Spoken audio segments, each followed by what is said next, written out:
How's it going, everybody? Welcome to another episode of the James Loud Podcast. Today, our special guest, he's not on location, but he's here in spirit. His name is Del Potter. How are you doing, Del? I'm doing great, James. How are you? Fantastic. Really, really good. It's been a great summer so far. How's your summer shaping up? It's pretty good. Started a new company focused on delivery of peptides, which everybody's doing peptides now. And, BPC 157, stuff like that. Stuff like that. My thing is peptides without needles. So I developed an oral thin film formulation, a little 2 centimeter square you put under your tongue. And I've been able to get like dozens of peptides able to deliver it that way. Wow. I'm allergic to needles, so it's personal. Right. Yeah, no, I feel you. I feel you. I mean, I think most people would love to avoid needles if they can, if they get as effective delivery. I think that's the most important part. I think that's where a lot of things fail, and you get more effective from injection a lot of times, but it's just depending on what it is.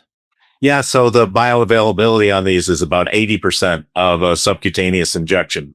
So It gets super close, and, you can take 2 if you really want to pump it up. But the other aspect is, the customer experience today is, you go to a spot on the web, you buy a powder, you mix it yourself. Hopefully you do all that right.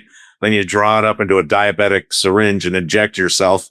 So many things can go wrong. And then you're traveling, as soon as you mix it, it starts degrading. So the oral thin films that I have shelf life for 2 years. So, they're packaged in a little individual foil container. Nice. So what about like BPC 157? It affects the target area as well, right? So the injection site, there's supposed to be some benefit, I've read. Yeah, there is a local benefit. Like, let's say you injure your knee. It has a systemic benefit, but it also has a local benefit. Mm-hmm. And so what I'm working on to mimic the effect of a local delivery is an intradermal patch. So these are little patches that are about the size of a quarter. The drug surface area is about the size of a dime. And you put these on, they have little tiny needles that you don't feel because they're designed to avoid nerve endings. So you put it on, and in 5 to 7 minutes, you have full blood levels, just like you did an injection to that local area. Really cool. Yeah. But yeah, let's dive into a little bit of history, because you have a lot of experience with cannabis. Yeah, I think that's how we originally met, was cannabis and mushrooms. You're, mycology. You're a mycology guy. I love the mycology guys. I never really wanted to go in that lane, but I love mushrooms. I love all mushrooms, not just psychedelic mushrooms, although I do love psychedelic mushrooms too. I do love, I take Rise coffee every day, so I got mushrooms in my system all the time. I'm a super big fan of mushrooms. My whole experience with mushrooms started out, I was a graduate student at UC Berkeley, combination program, UCSF Medical School and UC Berkeley. And my area was medical anthropology. So I ended up doing field work in different spots in Latin America, the Shuar in Ecuador, the Cofan in Colombia, the Mazatec in central Mexico. And it was with the Mazatec that I was first introduced to psychedelic mushrooms. But they have a whole taxonomy of mushrooms that they use for all kinds of different things. But it was really that introduction and having my first mushroom experience in a little town north of Oaxaca called Huautla de Jimenez, which is pretty famous for introducing mushrooms to the Western world. It's where Maria Sabina gave the first mushroom ceremony to R. Gordon Wassoon, Albert Hoffman, and other members of a group. And it was published in a 1957 Life magazine article that described what a mushroom experience was like. And nobody had ever heard of a mushroom experience at that point. So I was doing research among that group. And, I was looking at these mushrooms, and something clicked for me. And I just decided, you know what? I'm not making much money as a graduate student. I could barely make ends meet, which, if you're not familiar, it's really kind of a form of slavery. And so I wasn't making ends meet, and I just decided, you know what? I could culture these mushrooms, and I could smuggle the cultures into the United States, figure out how to grow them commercially, And then, maybe that would be supplementary income that would help see me through graduate school. So, pretty transparent that was my goal. And the Mazatec were extremely helpful. I ended up contributing to the community a great deal in return, to kind of give back after I was pretty successful. But they directed me to where I could find mushrooms. I cultured them and I smuggled the cultures into the United States, figured out how to grow them, and then started growing them commercially at an incredible scale where I was producing thousands and thousands of pounds and shipping them all over the country. And at that time, LSD, there was kind of a lag in the LSD market. So nobody was really, there wasn't good LSD around. And suddenly this botanical product showed up and everybody was like, wow, what the heck is this? Because at that time, people hadn't really seen them. Oh, wow. I started growing them commercially in like 1978, 1979. And, as I said, I found I was in Mendocino County. I started out in Sebastopol, in Northern California, and I laid some beds outside and 3 of them were in direct sunlight. I didn't know what I was doing, and they roasted and nothing worked. One of them was in the shade under plastic and it worked phenomenally. And suddenly I was just like awash in mushrooms that had been grown outside. And I put 2 and 2 together and I said, you know what? I can really capitalize on taking this whole operation indoors. One thing led to another. And I realized that a lot of the techniques for commercial mushroom growing, what we find in the store, are very similar to commercial mushroom growing of psychedelic mushrooms. Wow. So, I found I was fortunate to find a spot in Point Arena, and it was these giant buildings that had concrete floors, and there was like 10 of them. They were 30 by 70, and I just converted those into a commercial mushroom farm. Really cool, pioneering the mushroom industry in the United States. I love it. Yeah. And so, that worked really well for a while. And I kind of got used to this, or exposed to this underground economy. And, cannabis was another featured product. Cannabis would show up and it would be either from Jamaica or Colombia or Thailand. It always had this sort of geographic history with it. And, I kind of became interested in cannabis genetics. I was introduced to some folks that had started one of the first greenhouses. One of the first coffee houses in Amsterdam.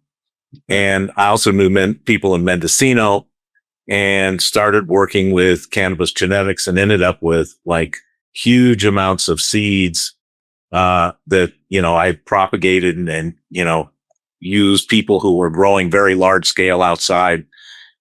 But the idea of actually growing guerrilla out in the woods didn't make much sense to me because, we had camp in those days and it was a very chancy, situation.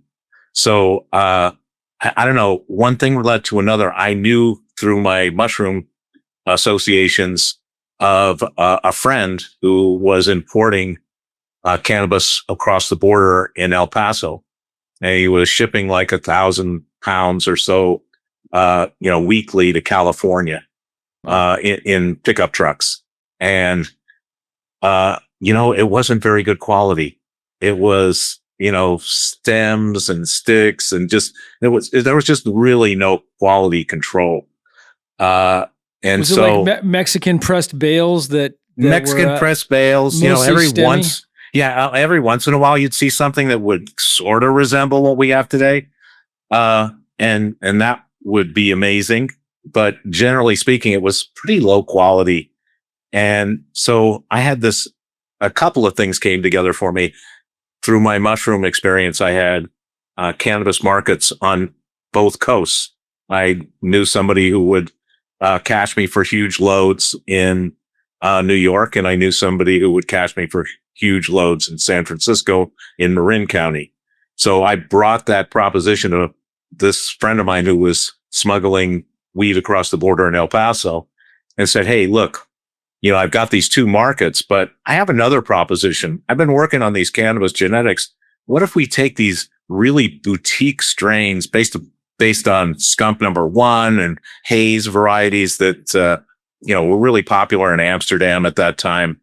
Some really interesting and unique stuff that I wish I still had. But my proposition was, hey, why don't we take this to the Mexican cartels and see if we can convince them to grow these boutique strains, and that improves the value proposition for everybody. And it was a pretty harebrained idea, really, because I had no experience working with Mexican organizations or anything like that. But one thing led to another. I was introduced to the right people, and the next thing I knew, I was talking to the head of the Guadalajara cartel and using these genetics to improve their operation at a big, huge ranch that they had called Rancho Buffalo, that later became famous as the one that was discovered by Kiki Camarena, the DEA agent. But a lot of the genetics that I brought were grown there. And then suddenly we had this really valuable commodity that the same infrastructure that was bringing the crappy product up now suddenly was bringing up this, incredibly boutique product. Wow.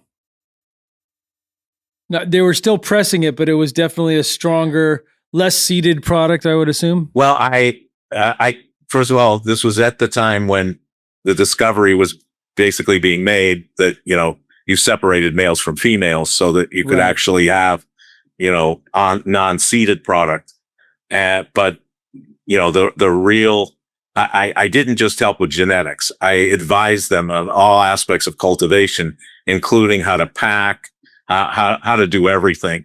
Started packing in these big Mylar bags, and getting them sealing machines and injecting nitrogen in it to, keep from having it go, moldy or anything like that, during the transportation project and process. And so gradually over a period of time, the quality, I would say, rivals a lot of what we see in California today.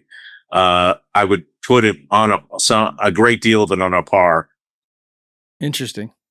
So if we take a couple steps back to talk about like the Landrace genetics, because our customer base, everyone that watches the show, the majority of them love hearing about Landrace genetics. Can you give us some insight on the Landrace genetics, what they look like, what they tasted like, what they smelled like, what the effect was? Yeah, I was working with these guys out of Amsterdam called one guy was named Old Ed, and he was a pretty historically important figure in going around the world and collecting Landrace strains, primarily these haze sativa varieties. They were extremely citrus. They ranged from like some that tasted just like orange, really strongly taste like orange, to really lemony kind of citrus. And then some that actually began to range into kind of a gassy effect as well. And so he was getting those from, different regions, in, the Caucasus originally, and then in Afghanistan, and he was crossing them with stuff from Afghanistan. I was also working with people in the United States, and in Mendocino County, who were also kind of at the forefront. We were just beginning to see, skunk number one, indica varieties that were completely different than these sativa varieties. They had the short season. They were the short stocky plant. They would actually, have that effect of turning purple, in late season, which was highly unusual at that time. And, so the idea was, can we take these haze varieties, which were extremely psychedelic? My memory suggests that I would smoke a joint of one of these and the day was over pretty much. Right. And there were also some interesting things coming in from Hawaii at that time. Kona Gold, there's a whole range of stuff around Maui Wowie, and strains from there, but there the Kona Gold, I thought, was one of the most spectacular. I'm not sure everybody knew exactly how to dry stuff then. So you would have this kind of brownish gold, color in the stuff. And there was also another one that was like more of an indica, small budded, variety that was like, they called it Mars Hawaiian. And it was like these little tiny buds, but they were extremely potent, extremely powerful. So the idea was to take all of these currents that were out there and start crossing them and breeding them in order to take some of the skunk phenotype, which was obviously desirable in terms of cultivation, and cross it with some of these haze and other Hawaiian varieties, to really improve that. And so that was kind of the mission. There was a lot of people, I don't know if I should mention names, but there was a lot of people who are still in Mendocino County, still very involved with genetics, that I knew at that time, who really influenced me. Well, and so the skunk that you're referring to is not like the skunky trait necessarily. It was more like Skunk One, Dave Watson, that side of it, whereas it was bred into more of a sweet skunk. More of a sweet skunk, but every once in a while you'd find the lemon pledge, sort of gassy quality, not all the time, but every once in a while. And that was, of course, highly desirable because it was very unusual and, distinctive compared to the sweeter varieties, it was also associated with a stronger, sort of better high. Interesting. Yeah, I smelled some, it was lemon skunk times Girl Scout cookies today that was lemon pledge. It was all that lemon pledge. And I love that. It appears when you're doing pheno hunts with stuff, I feel like every once in a while it just comes out of the woodworks and you get that nose burning pledge, kind of lemony, that fresh cleaning product smell. Yeah. I've always been a fan of the Chem 4 type variety. That really strong expression of OG, type. But I'll tell you one thing that I think is kind of unfortunate. How desirable that particular flavor profile has become is that it has tended to eclipse many of the other flavor profiles that are out there, because people want to grow something that they know is reliably going to sell commercially. So they end up kind of defaulting to that because, pretty much, it's a very much a commercial success. Right. But back in the day, we would see so many different flavor profiles. Jamaica, much more diversity, much more diversity. And I feel like we've kind of lost that because of this whole focus on that one particular flavor profile. We used to see a lot of really interesting citrus varieties, these lamb's bread varieties out of Jamaica. Yeah, the musky, the stuff that's like musky with, anise and some of these other flavors that just pop. Yes. I mean, I'm old enough. I'm only 48, but I'm old enough to remember a lot of the stuff before when there was a bunch of diversity that's been lost from the 90s even. And I'm sure even in the 80s and then going into the 70s, there was even more. And you've seen it since the 70s and you've seen it decline. And it's like in the US, we're like this group of, as far as cannabis people, but people in general, instant gratification is so important. What we want it now. Yeah. And some of these long flowering varieties got lost, I'm sure, because people wanted to shorten the flowering cycles, but in turn, they lose some of the flavor profiles and definitely lose the effect because long flowering varieties definitely have a different effect than short flowering varieties. So incredibly true. And the thing is, I think it's very disappointing that we've really lost that. And I would suggest that maybe the entire cannabis aficionado population can broaden their horizons on what they really want to see, because you'll see so much more variety if you're willing to. There was a guy, I'm going to go ahead and plug him, Terry Haggerty, from the Sons of Champlain, a group, that was kind of associated with the dead, and they were in Marin County. Terry got a hold of some really outstanding Thai seeds, and he began working with them and really isolated the chocolate Thai. And this chocolate Thai was just amazing. I mean, I put it up against anything that's around today. It tasted exactly like chocolate, and the high was overwhelmingly psychedelic. Now, Yeah. nobody did an analysis of it, so we have no idea what the cannabinoid profile looked like, but it was amazing. And he had other ones that were, just a whole range. Thai weed at that time expressed so many different, forms. It was, super high quality, super rare kind of treat.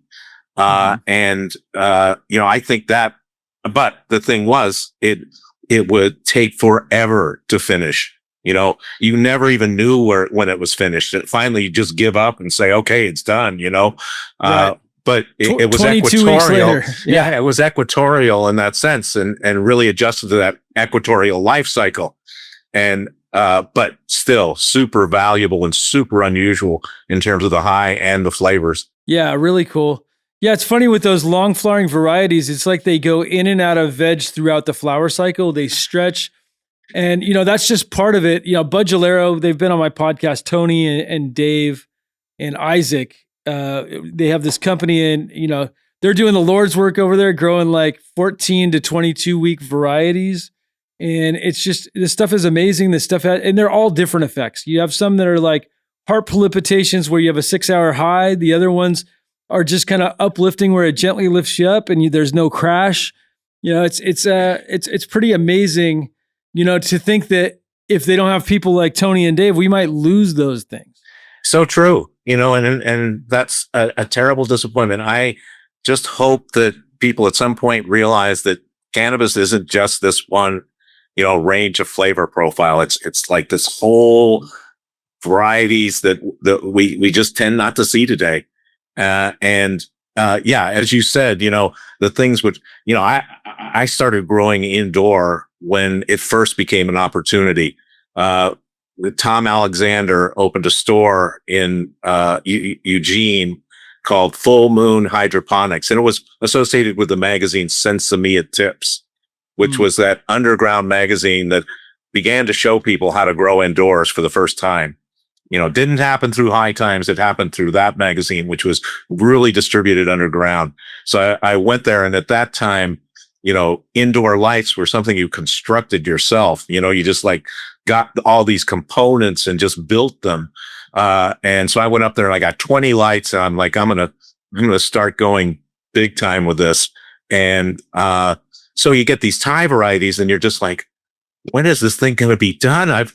This is costing me a fortune trying to keep this thing going for all this length of time. And I just remember some of them ended up finally, when they were finally done, were so amazing. Just really super amazing. Nice. And sometimes the long flowering doesn't equivalent into large yields. That's what people don't understand too. It's like sometimes you're getting a small yield, but what you get is magic.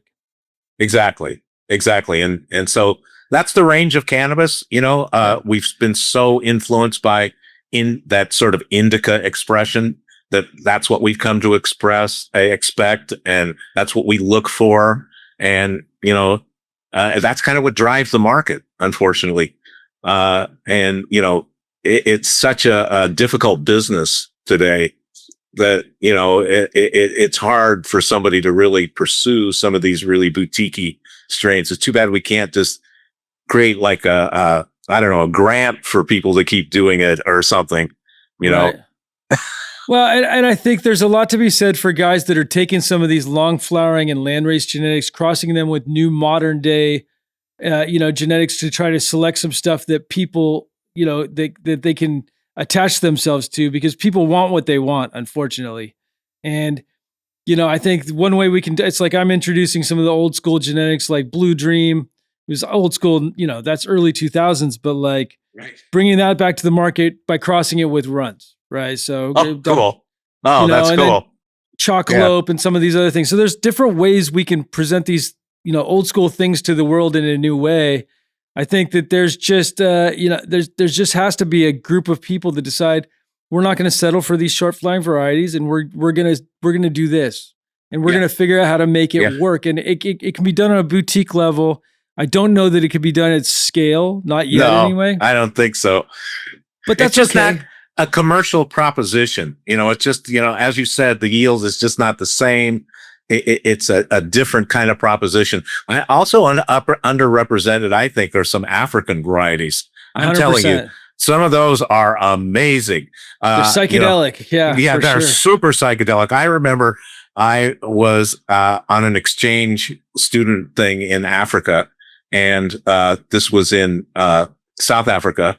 And there is a number of different landrace varieties that grow there. And I became friends with some of the indigenous people there. And I remember going to see them. I kind of relied on them for my stash. And so I went to see them, and they said, they had these big smiles on their faces, and they were just sitting there completely zoned. And I said, well, what's going on? And they're, well, we just harvested the back 40, and it's amazing, right? And so I asked them, can I please get some? And they're, well, I don't know, this is probably too strong for white people. And so it's like, you gotta give me some. I ended up getting some. I went up into this tree and I smoked a joint, and I couldn't figure out how to get down. I was just like trapped up there for hours trying to just even figure out how to get down. I'm telling you, some of those are super psychedelic, super different, the flavor profile, everything from anything that we experience today. Yeah, I love some of those, like Durban poison. I think most people, but the other thing is just because it's called something doesn't mean that it's that. I see that so much now. The Durban poison I saw 20 years ago is very different than the Durban poison we see today. That's super terpinolene dominant. The structure is even different. It has nice structure now from the stuff that people have. And I mean, these are crosses of Durban poison that they're calling Durban poison. It happens all the time. But like the Durban that I remember had really bad bud structure. It was covered in orange hairs. It didn't have a lot of trichomes on it. It was big, huge, chunky, airy buds. And it was amazing. And it was so strong, but it was very musky smelling. Not in the sense of musky like we see in some of the Jamaican stuff, like lamb's bread has this unique muskiness that's very distinct to that. Whereas I think Durban has like a muskiness that's kind of a cherry anise, licorice. Yeah, more licorice. I would even go so far as there's some chocolate varieties kind of implicit in some of those, if you can find them. The other area, that is also represented from Africa is Malawi. Totally. And got to watch out for the Malawi. That's some of the strongest. For the Malawi. Yeah, that is quite unusual as well. So, that's the thing that I think is most different from today. When you go into a dispensary, it's well lit, fluorescent lights, and you're just like in and out. Give me this. I'm out of here. How much THC do you want? It's like that's usually that. Yeah. Unfortunate. And you could, I love talking about African genetics because if you look at if we look at the three most commonly known ones, like Durban poison, we have Malawi, and then we have red Congolese. They all have different effects, very unique, different effects. Yes. Because the red Congo is something I can like have a great time, laugh. My cheeks and my stomach will hurt so much from laughing after smoking. It's like a cup of coffee to me. Yeah. It's very, so almost caffeinated in the experience, but you're right that they are so very different. So, got these great regions all through the world. It's almost like you would really want to do like a worldwide tasting to really be able to resurrect those. Yeah. I mean, and the thing is the Mojave Richmond said it best that once the seed leaves the land, the race is over. So meaning that once you take that seed out of its environment, it's going to express differently. Right. And so we can take these seeds, and I think there's also some beauty and some amazing things we can do with that, because we can take seeds from all over the world and try to grow them in different climates, try to adapt them to those environments. I coined the term geoclimatization, basically recreating landrace by bringing seeds to an area and growing over generations to acclimating into that region. And we can do that with all these different things, and the potential is really endless. And another area that that's underrepresented is Colombia. Yeah. Now it's been sort of infiltrated with, varieties from here, varieties from Europe. And so it's not what it used to be. We used to have these Colombian Santa Marta Gold, and I don't know how they dried it. I think they just left it in the sun, like baked it or something. But, again, psychedelic, amazing flavors. When you could find it, it's like we went through a whole period where you could get the Santa Marta Gold, and, everybody was freaking on that. And then it became this other, quality that was very much darker and almost black, and that was good, but it wasn't nearly as good. And the Santa Marta Gold was always seeded. There was like tons of seeds in it, and a real hassle to try and even put a joint together. Right. But so unique. And I don't even know if any of that is represented around today. I believe it has. So I was in Colombia not too long ago, in Bogota, and and then I'm friends with some guys. We got El Gato, and then we get the Black Tuna guys that are doing their thing, but they've preserved some of this stuff. And yeah, there's some really strong stuff. I mean, maybe I wasn't around in the 70s, so I can't speak for it like that. But from my experience, they have as close to what has been described as Colombian gold. And then, they made a real interesting statement. I was with the guys from Black Tuna, and they were talking how Panama gold or Panama red, the Santa Marta Gold, and even some stuff up into Oaxaca is actually genetically the same, but over time has evolved. And because it's grown in a different climate, the phenotypical expression is different, creating a different chemotype. And some of it has the exact same genetics. It's amazingly adaptive. Cannabis adapts so quickly to its microclimate. And as you said, these are all equatorial strains. They're all equatorial varieties. And that range from kind of Oaxaca to Colombia, we had Acapulco Gold, Panama Red, a number of varieties, also underrepresented of these Michoacan varieties, that were extremely limey. Like, I put them against, some of Mean Gene's lime varieties that we have today. Black Lime Reserve is one of my favorites. Yeah, it is mine as well. Also, those guys in Florida, I can't remember their names. Swamp Boy seeds. They had a lime variety that was like in your face lime. But they're actually originally from California. Now they're back in Florida. Yeah, it's good stuff. Yeah, they bred some amazing stuff. They did some awesome collabs with Leo. I think they're still doing it. They're still selling out of packs. Those guys are crushing it. I love their work. But we would have some lime Michoacan varieties that were as good, wow. and really interesting. Some of these haze varieties that I got early on from Amsterdam that I started the original work with, it was I got a package of seeds from Old Ed, and he said, just try these, breed them to whatever, see what happens. And I started going through them, and it was such an interesting citrus range from perfect orange all the way to perfect lemon. And again, extremely psychedelic, like, and he also had some gassy stuff that was kind of reminiscent of train wreck, in terms of the kind of the flavor profile. Yeah, you get the thiols, sulfur based compounds, these SVCs. Yes. But those citrus varieties, man, I just don't see that today. I see people trying to do it, but it doesn't come close to what we had then.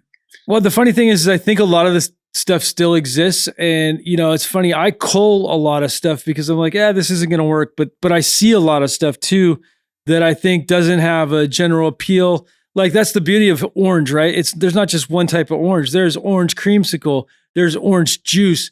There's orange blossom. We can orange go blossom. Into we can get the fake orange candy terps. And there's this wide spectrum of all this stuff that's still available.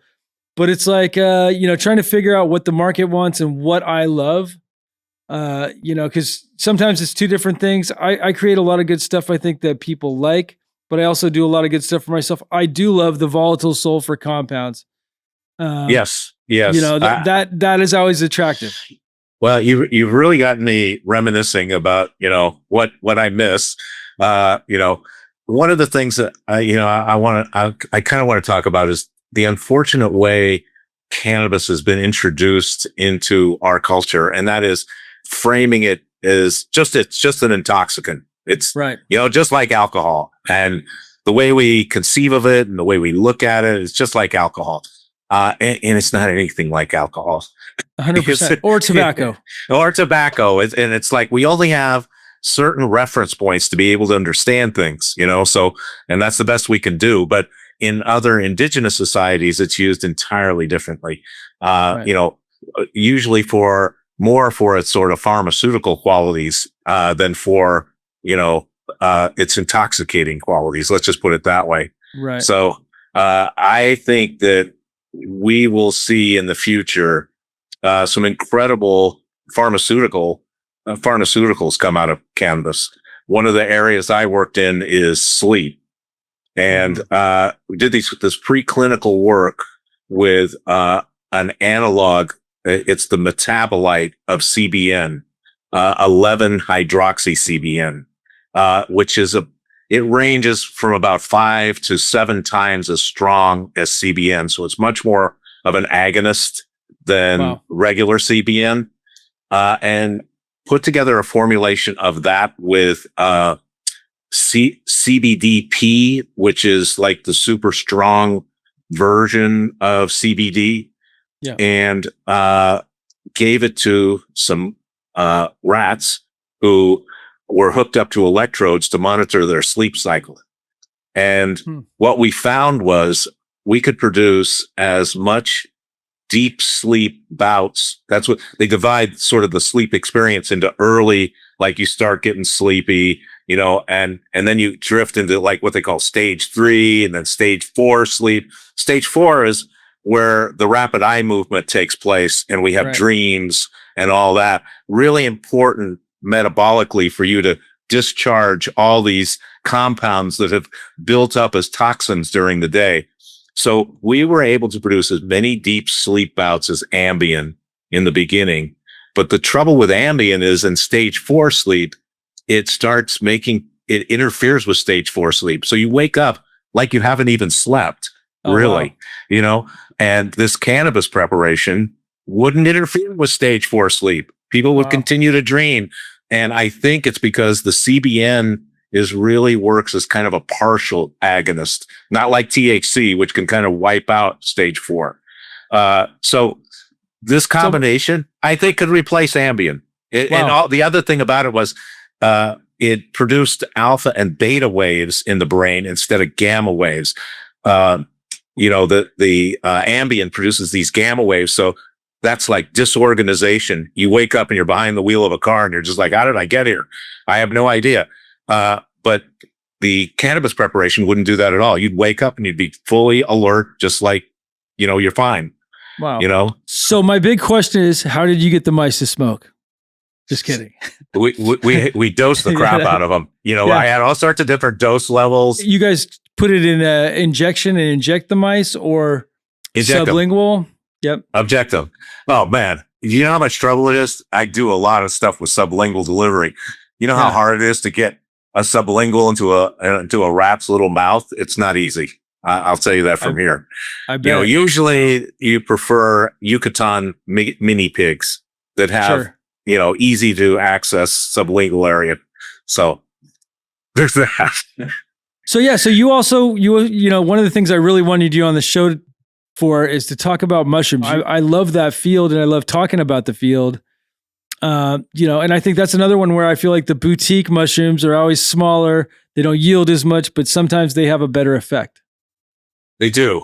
I'm here to tell you that, most of the effect, is from the psilocybin. But what a lot of people don't realize is psilocybin has to convert in your body to psilocin. So what happens is that conversion process is what makes a lot of people somewhat nauseated. It binds with receptors in your GI tract, and the conversion process tends to make you a little nauseated. So, the mushrooms that are higher in psilocin, as opposed to psilocybin, tend to have less GI effects and less of the whole sort of the body load experience that the ones that are higher in psilocybin have. So there's that in terms of, just active principle. But there are compounds in mushrooms that improve the overall sort of what they call neuroplasticity. What we found is that, psilocybin in mushrooms increases neuroplasticity, which has a whole bunch of dimensions, one of which is increased synaptic transmission, increased actual brain cell growth, and not just simply, a few cells here and there. It actually increases the growth of the trunk of the nerve cells and the ends of it as well. So it's pretty dramatic, the kind of increase in nerve cell growth that it produces. The other thing that people, I don't think, fully realize is the same receptor that creates the psychedelic effect also governs our inflammatory response. So it actually down-regulates inflammation in your body.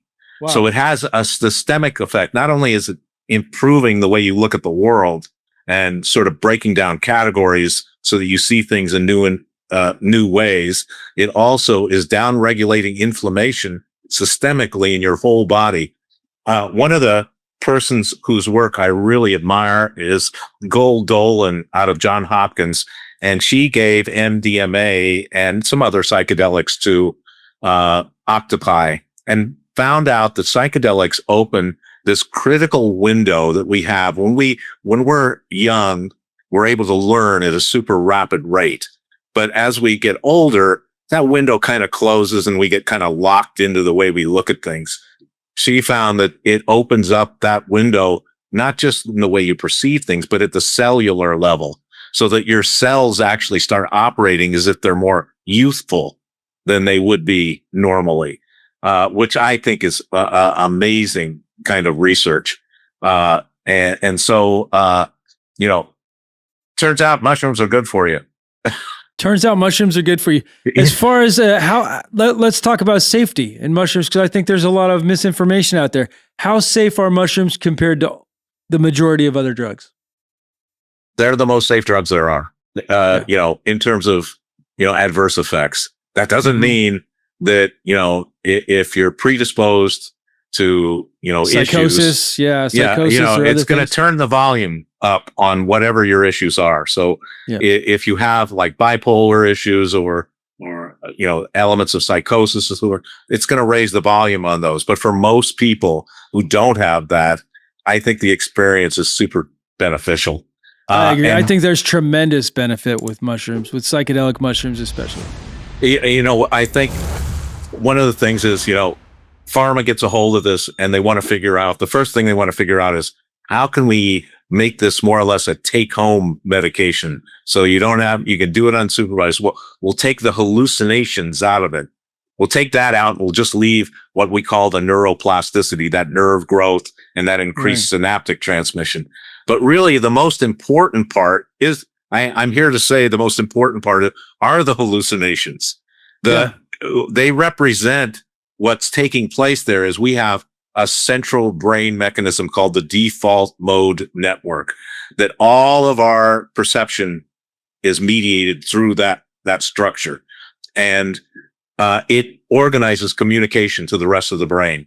As time goes on, the categories that it has, it'll only accept some information. It'll just discard the other, like it doesn't matter, because it's just the economy of cognitive processing. If we took in all of our perceptions all the time, we would never get through the day. So this starts making choices about what's important and what isn't. What psilocybin does is it takes the default mode network out of the equation. So now regions of the brain are communicating directly with one another that are not being mediated by this default mode network. So that to me is the really transformative thing, these changes in brain communication where the emotional part of the brain is talking directly to the frontal cortex without being told, this is important, this is not important. So that we get these experiences where you can, see music and hear colors because those categories begin to fundamentally break down. And I think it's in that is the most transformative part of the experience. Because what happens is, as time goes on in the experience, the default mode network comes back into play, but it's not the same. It has all this new information, so it has to reintegrate all the information that it had from the experience, and so you're a changed person. You're basically different.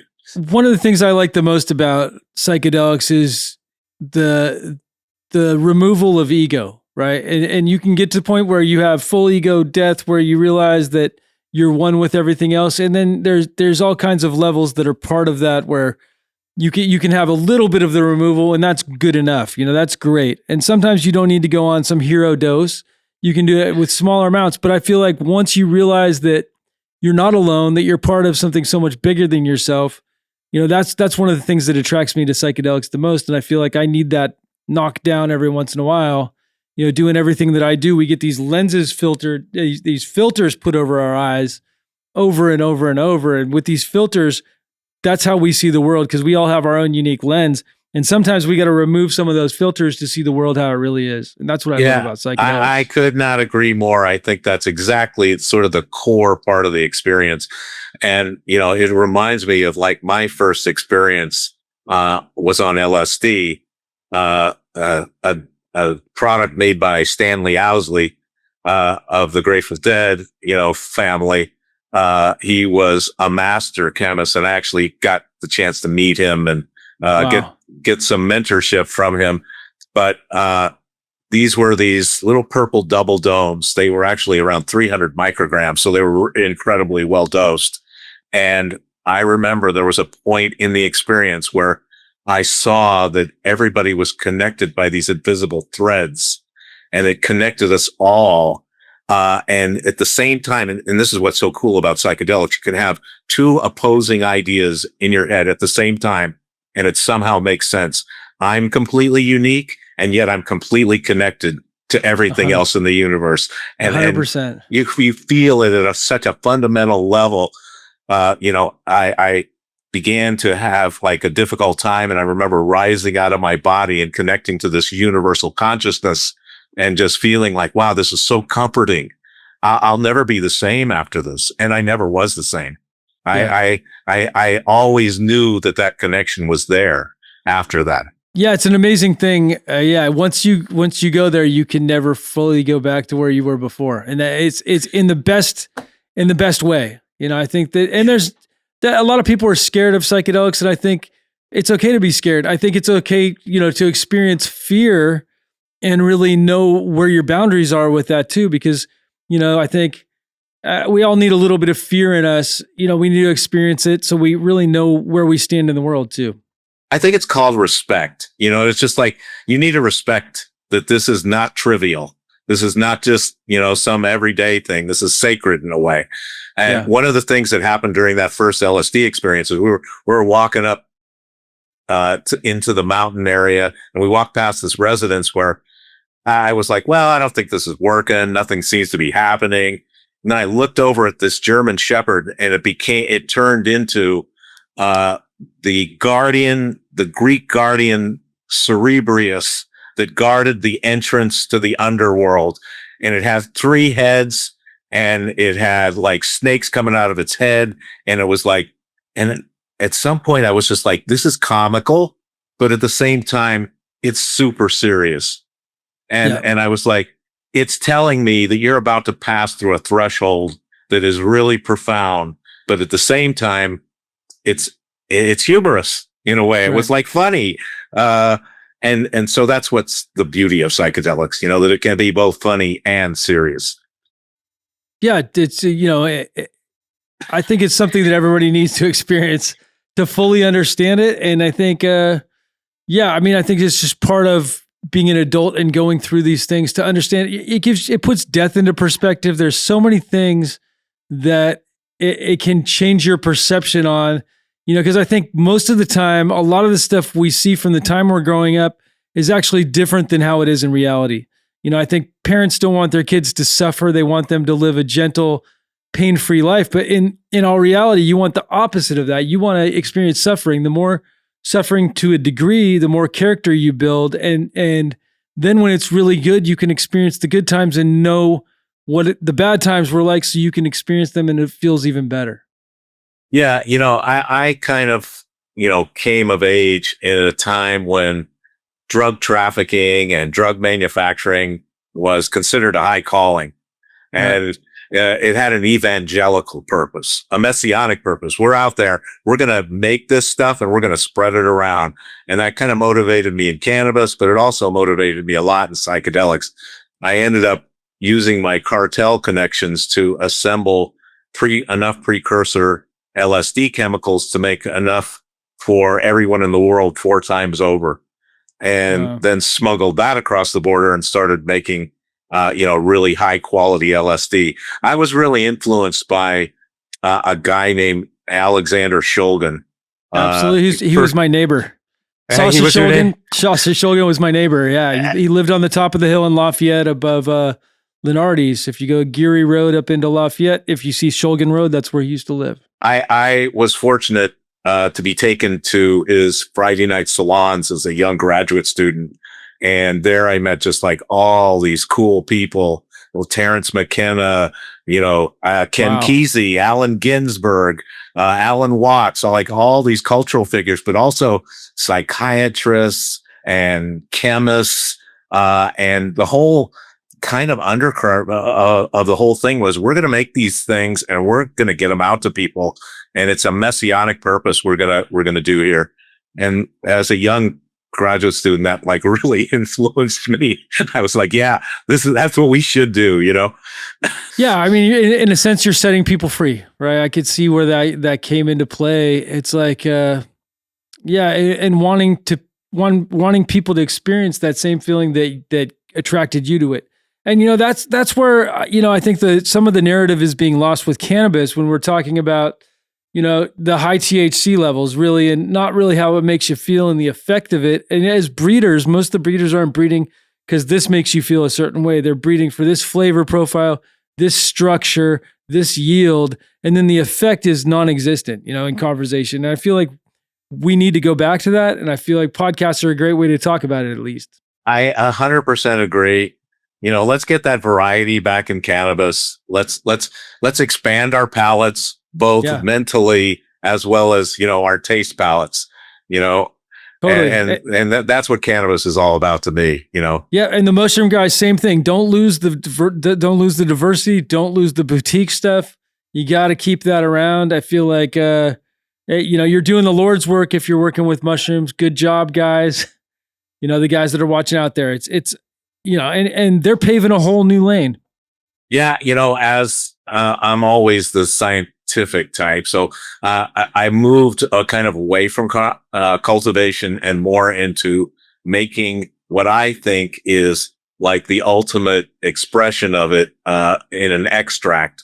So I started working with psilocybin, the metabolite. So it's already converted, and putting it onto a into sublingual drops. So you put those drops under your tongue, 15 minutes, you're fully on, there's no waiting and no nausea, no, body load effects, nothing like that.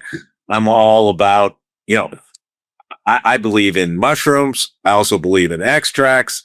I believe in the whole range and everybody have access to everything. Right. That's how I look at it. Science and accessibility. I agree. And same thing with genetics. I think, we're stewards of this plant and we need to hold on to some stuff, but a lot of the information and a lot of this stuff needs to be shared. It needs to be passed down so the next generation can have their go at it. Yeah. Oh man, that's such a good idea, because, you are passing down a legacy. You really are. And, I don't think we thought about that much, during my period of time, because we didn't know that nobody could have ever foreseen that there would be dispensaries, that you could actually go into a store and buy it. Everything was smuggled, and it was like this interesting tale of, how it got here. Everything had a story to it, Right. And so the idea that you actually go into a store and buy it, nobody ever thought of that, but,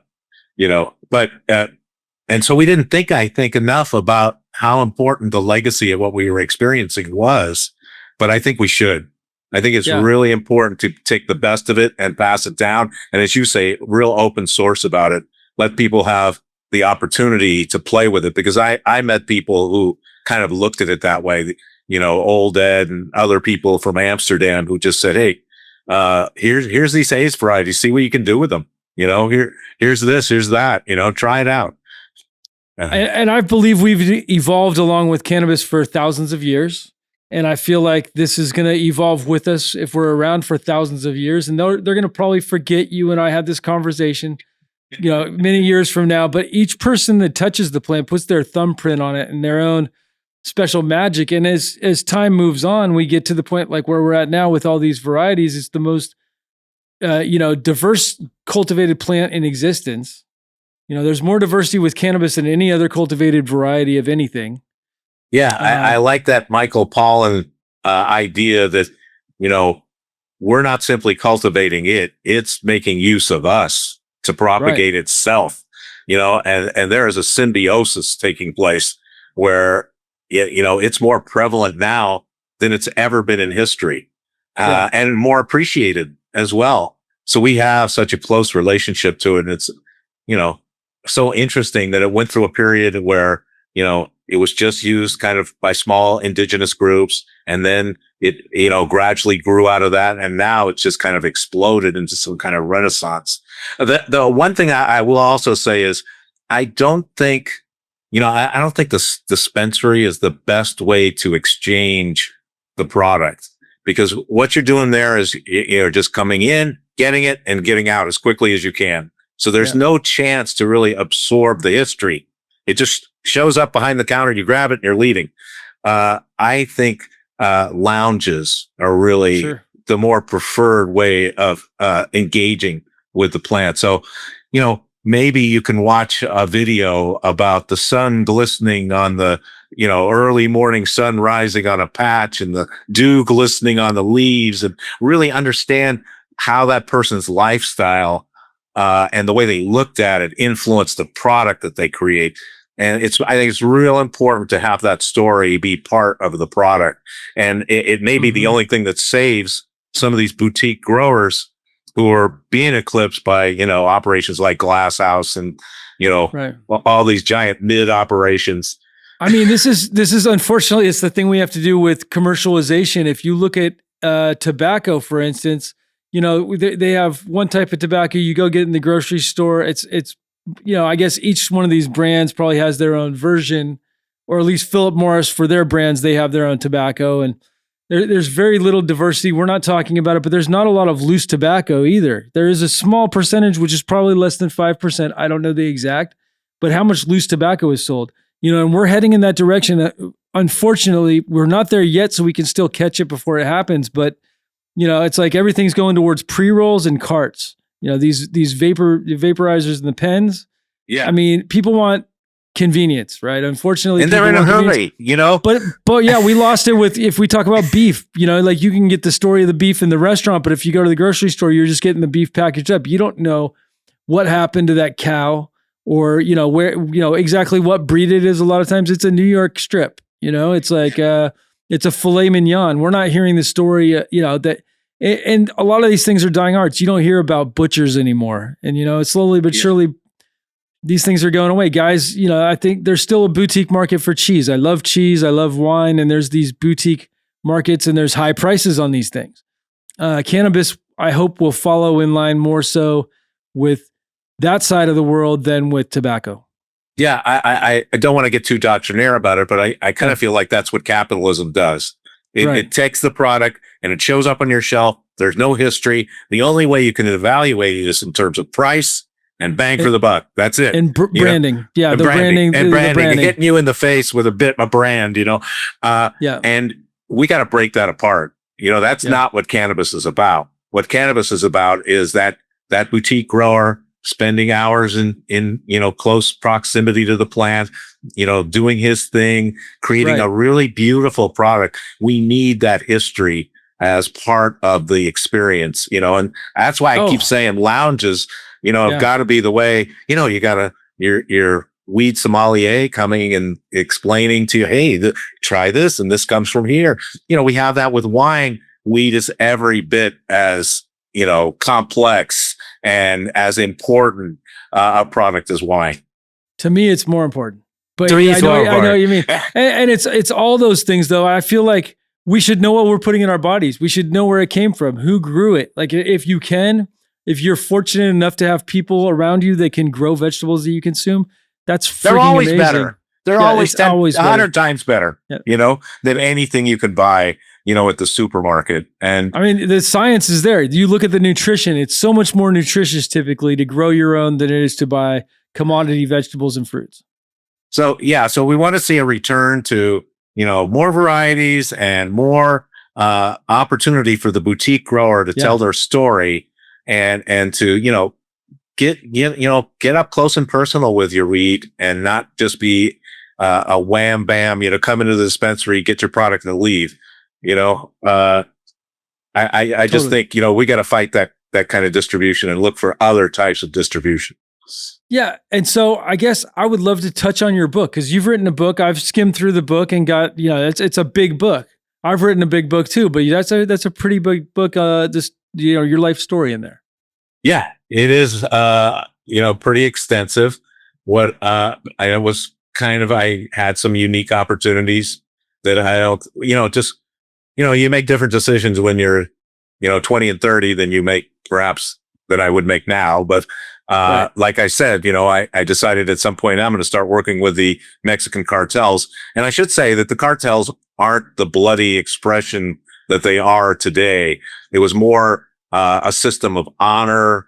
And, they didn't want to kill people. They wanted to bribe people and keep everything low profile and under the radar. And it was more weed and less heroin and coke and fentanyl or whatever it is now. So it was also a different period of time. But it gave me the opportunity to really, be able to grow on commercial scale, which was unavailable any other way. And so I made some decisions to just say, let's do this. Let's grow it on a commercial scale. I don't want to just be, 20 plants in my backyard or indoors. I want to, grow, 1,000 acres of weed, Wow. and have the opportunity to work with genetics on that scale and everything else. So that was the attractive part of it. But it did expose me to the fact that, the entire, operation was deeply connected to the richest families in Mexico and the politicians. And it was just all conducted, in a low profile way, but it was completely connected to all facets, of Mexican society. And, I actually came to kind of appreciate that.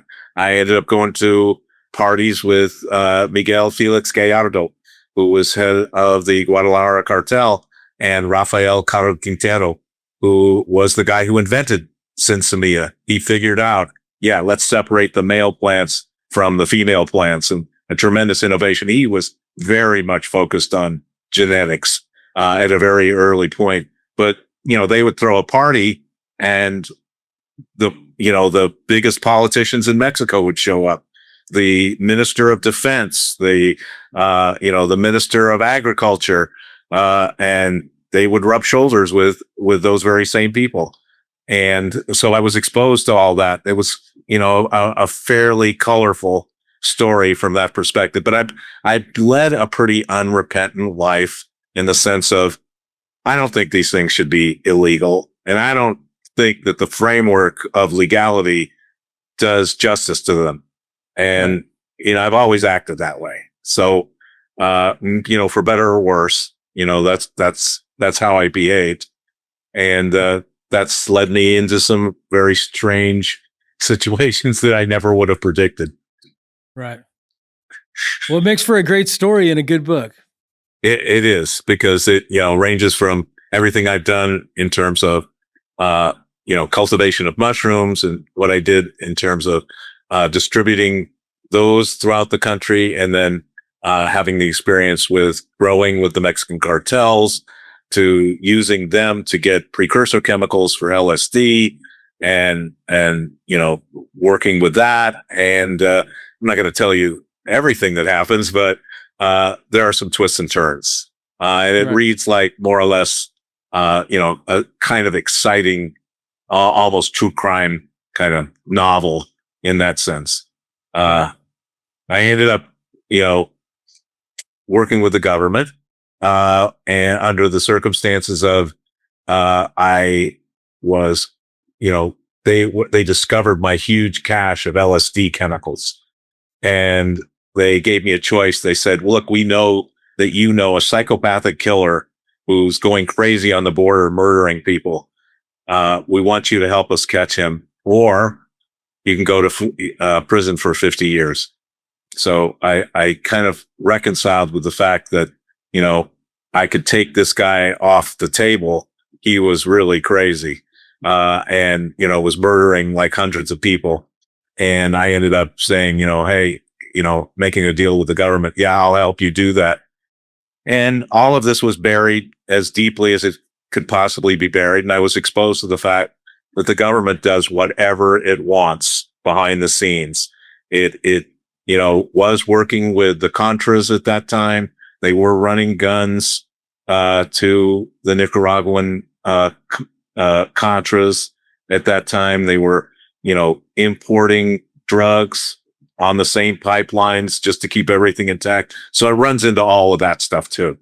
And I ended up being exposed to all that. So I figured after 40 years, I'm going to tell the story. Let the chips fall where they may. Pretty much. So let's talk about what you're doing now these days with your new company. Now is I'm very focused on bioactive peptides. Right. I feel like these are an incredible opportunity for health benefit and for longevity, functional medicine. And the main focus I have is on delivery, on formulation and delivery. And one of the big things about peptides is they're large, complex molecules that generally have to be injected. So you end up having to buy them off the internet, as research chemicals, get bacteriostatic water, mix it yourself, draw it up into a syringe and inject yourself. And that's a pretty problematic customer experience to be able to actually use these things. And if you want to use a lot of them, you're injecting yourself 8, 9, 10 times a day. Wow. So I'm interested also in the intersection of these things with psychedelics and developing protocols to use peptides with psychedelics to sort of reinforce the effects of psychedelics, the beneficial effects, but as well reduce the adverse effects. So by taking a series of peptides before, during, and after psychedelics, you can end up really improving the experience and having it be way more beneficial. And so that's another area I'm working in. But I am very focused on people not using needles, but using these oral thin film products that I'm developing that you can just little 2 centimeter by 2 centimeter squares that you can just put under your tongue, and they dissolve in 5 to 10 minutes and give you basically similar blood levels to an injection. Really and cool. People are real into the weight loss peptides. Those are pretty big now. But they aren't the only ones. There's all kinds of peptides out there that do stuff for metabolic disorders, growth hormone release. As we age, our mitochondria becomes less and less able to produce energy. And there are peptides that address that as part of the metabolic cycle. As we age, the DNA strands in the cells begin to break off. And so the next cell is just like a kind of a ghost version of the one before it, because the actual length of the DNA, what they call telomeres, gets shorter and shorter. Right. There are peptides that restore telomere length. So it's a strategy for preserving cellular health. So we mentioned BPC 157. If you had any experience with it, if you have an injury, you're going to get better probably about 3 times as fast as you would normally. And so I'm real into that delivery, working with them with psychedelics and just psychedelics in general. I'll be speaking at MJ BizCon on current directions in psychedelic therapy and on the intersection of peptides and psychedelics. Yeah, it's pretty amazing what you can do with the combination of stem cells, all these peptides, growth hormone, in combination. And it's like we're just starting to scratch the surface of it. People have no idea what's in store. Now applying AI to all these things, applying AI to breeding, it's a game changer. And it's just going to grow and grow and grow till we understand how the human body works in such a precise way, I feel. Yeah, drug development used to take place a lot on intuition. Like you try to figure out, oh, well, this looks like a good combination here, almost like cannabis genetics, drug development, and that's the way Alexander Shulgin would do it. He was just like super intelligent, would be able to predict how different combinations of chemical entities would create a new chemical entity. Well, now we have AI, and AI can short circuit that work down to minutes. As opposed to days and weeks and months. I'm part of an AI peptide group. And some of the stuff we're working on is a peptide that will go into your body and scavenge out microplastics. So, Wow. Everybody's, accumulating huge amounts of these microplastics because everything we touch has these plastics in it. So this peptide will go into your body. It'll scavenge out microplastic particles. Another thing is, insulin, very difficult to administer properly. Even with the pump thing, it's either too much or too little, and it plays havoc with your body, and it ends up aging you if you have, either type 2 or type 1 diabetes. Mm-hmm. We're coming up with a new type of insulin that has a built-in switch in it so that it turns off and on depending upon whether you need it or not. So in other words, it'll turn on, give you just enough insulin that you need, and then turn off so that you don't get too much. So these are the kind of things that AI is, offering, treatment of disease that, we didn't imagine was possible. Wild. Yeah. It's great though. I mean, it's the blessing and the curse with technology. Used correctly, technology will save the world, and used incorrectly, it could destroy the world. And it brings up that's like so many questions, because like I just read this article about how, some of these large language learning models like ChatGPT, the entity figured out how to propagate itself. So it put itself on other servers, like just like Terminator or something like that. Oh, yeah. And that's already happening. I believe they shut it down before it got too far, but yeah, at least that's what I've heard. But it's, I mean, all this stuff, you have to be careful with it. I think, take everything with a grain of salt, and just like with everything that you do in life, trust but verify.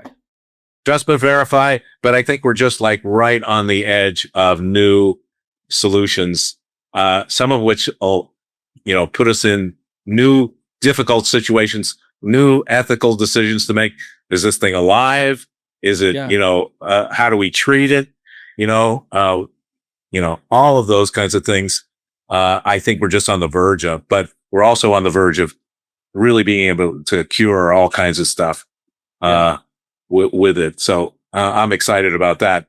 But, peptides, they're not like vitamins. I'll just say that, like people are used to, you take a supplement and you're just like, oh, I wonder if this is helping. I don't know. I can't tell. Peptides, you take them and you're just like, wow, this is way different. Like this is experientially different. So I'm all about, let's get these out there as nutraceuticals. They're they're incredibly safe because your body already produces them, and we're quite used to metabolizing them. I mean, we eat protein all the time. It's basically protein, and we're quite used to metabolizing it. So I'm into positioning them as nutraceuticals as much as possible. At least the bioactive, biologically sourced ones. Really cool. Well, if you had one piece of advice for your younger self, what would that one piece of advice be? That's a tough one. I'm not going to just flippantly say buy Mill Valley real estate, but probably that's something I should have told myself. Sure. But I think in general, keep your eye on what is important for the greater good. Keep your eye on what benefits society. Don't lose sight of that and be, in any way compromised. Keep that forefront in your mind, and you'll end up really feeling like an OG when you're several years down the line. Totally. Really good stuff. So if people are looking to find out more about Del Potter, where is the best place to go? Let's see. I'm going to be speaking at MJ BizCon. I'm fundraising for my new company, Bio Unbound, the peptide company. I will be releasing this memoir, and I'll probably, hook up a website with it or something like that. And it'll be basically my odyssey as an anthropologist through mushrooms, through cartels, through all the things that I did. And, just keep your eyes open, because I'm in the final stages of editing. I'm working with an editor, and should be out soon. I think it's going to be pretty good. Oh, and I got recently, somebody reached out to do a film treatment. So maybe there'll be a film treatment. Awesome. Well, thank you so much for your time today. It's been a great podcast. I look forward to doing this again soon and trying some of those liquid mushrooms out. Yeah, we'll make sure you do. Been great talking to you, James. You as well. Thank you very much. Have a great day. You too. Talk soon. Thank you to our sponsors. Thank you guys very much for your support. Thank you guys for watching. Please like and subscribe down below.